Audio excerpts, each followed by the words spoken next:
بسم اللہ الرحمن الرحیم۔ السلام علیکم ورحمۃ اللہ وبرکاتہ۔ دوستو، رمضان المبارک کا آخری عشرہ شروع ہونے والا ہے۔ اس عشرے کے اندر اللہ رب العزت نے ایک مبارک رات رکھی ہے جس کو لیلۃ القدر کہا جاتا ہے یا شب قدر کہا جاتا ہے۔ بہت ہی مبارک رات، بہت زیادہ ثواب والی۔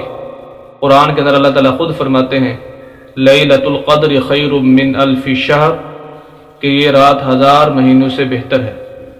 اس کے اندر کون سی دعا مانگنی چاہیے، کون کون سے کام کرنے چاہیے، آج صرف آپ کو یہ بتاؤں گا کہ اس کے اندر ہمیں دعا کون سی مانگنی چاہیے، کون سی دعا پڑھنی چاہیے۔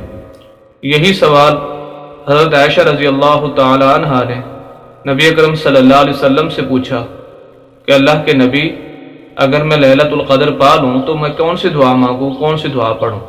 تو نبی اکرم صلی اللہ علیہ وسلم نے حضرت عائشہ رضی اللہ تعالی عنہ کو ایک دعا سکھائی، وہ آپ حضرات کے سامنے ذکر کرنے جا رہا ہوں، تاکہ آپ بھی آخری عشرہ کے اندر ہر رات کے اندر اس دعا کو پڑھیں۔ انشاءاللہ اس کی برکت سے بہت زیادہ آپ کو برکات حاصل ہوگی، بہت زیادہ فضیلت حاصل ہوگی، بہت زیادہ اجر و ثواب انشاءاللہ اس دعا کی وجہ سے ملے گا۔ دعا کیا ہے؟ نبی اکرم صلی اللہ علیہ وسلم نے حضرت عائشہ رضی اللہ تعالی عنہ کو یہ دعا سکھائی، فرمایا کہ اگر تم شب قدر کو پا لو تو اس دعا کو کثرت سے پڑھنا۔ وہ دعا یہ ہے، اللہم انک عفو تحب العفو فاعف عنی۔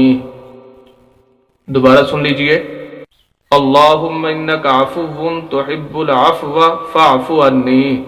ترجمہ اس کا یہ ہے، اے اللہ تو معاف کرنے والا ہے، معافی کو پسند کرتا ہے، لہذا مجھے معاف کر دے۔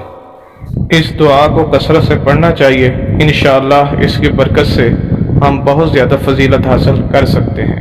امید کرتے ہیں کہ آج کی ویڈیو آپ کو اچھی لگی ہوگی۔ مزید اسلامی ویڈیوز کے لیے ہمارے یوٹیوب چینل حافظ شفیع کو ضرور سبسکرائب کیجئے، گھنٹی کے بٹن کو ضرور دبائیں تاکہ ہر نئی آنے والی ویڈیو آپ حضرات تک پہنچ سکے۔ والسلام۔